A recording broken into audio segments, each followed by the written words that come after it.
घमंडी चूहा। चूहा बहुत होशियार था। वह एक जंगल में रहता था। उसने अपना एक छोटा सा घर बना रखा था। जंगल के पास एक घर था। उसमें एक छोटा सा बच्चा रहता था। उस बच्चे के पास लॉन्ग बूट थे, लेकिन वह छोटे हो गए थे। उस लड़के ने वह फेंक दिए। बंटी चूहा, अरे ये जूते तो बहुत अच्छे हैं, मैं इसमें आराम से सो सकता हूँ। बंटी चूहा एक जूते को घसीट कर अपने घर के नीचे ले आता है। दूसरा जूता लाने की उसकी हिम्मत नहीं थी, इसलिए वह उसे ही साफ करके उसमें अच्छे से सोने का बिस्तर बना लेता है।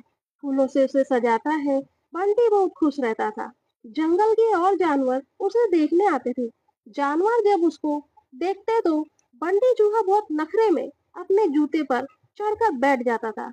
एक दिन नटखट कबूतर बंटी से मिलने आया। नटखट कबूतर, बंटी भाई, बहुत सुंदर घर सजाया है और इस जूते ने तो चार चांद लगा रखे हैं। बंटी चूहा, सुन भाई, नजर मत लगा, मैंने बहुत मुश्किल से इसे सजाया है।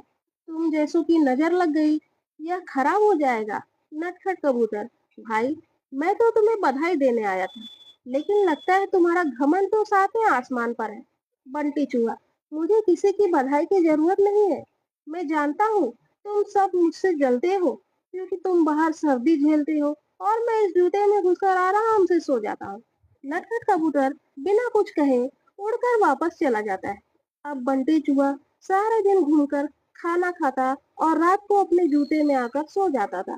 धीरे धीरे जंगल के सभी जानवरों ने उससे बात करना बंद कर दिया था। अब उसका कोई दोस्त नहीं था। धीरे धीरे समय बीतने लगा। एक दिन रात के समय जंगल में तेज बारिश होने लगी। इस सबसे बेखबर बंटी चूहा अपने जूते में आराम से सो रहा था। उसे बाहर की मौसम का पता ही नहीं चला।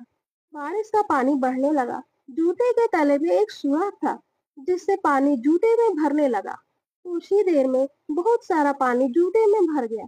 तभी बंटी चूहे की नींद खुली, लेकिन तब तक बहुत देर हो चुकी थी। पानी बढ़ता ही जा रहा था। उसे लगा कि अब वो मर जाएगा। बंटी चूहा और जोर से चिल्लाने लगा, लेकिन बारिश की आवाज में किसी ने उसकी आवाज नहीं सुनी। बंटी चूहे को अपनी मौत साफ नजर आ रही थी। वह जोर जोर से उछलने लगा। उछलते उछलते उस जूते के बाहर निकलना चाह रहा था, लेकिन जूता इतना लंबा था कि वह बाहर निकल ही नहीं पा रहा था। इधर दूर एक घोंसले में नटखट कबूतर अपने बच्चों के साथ बैठा था। नटखट कबूतर, बच्चों, लगता है किसी के चिल्लाने की आवाज आ रही है, कोई मुसीबत में है।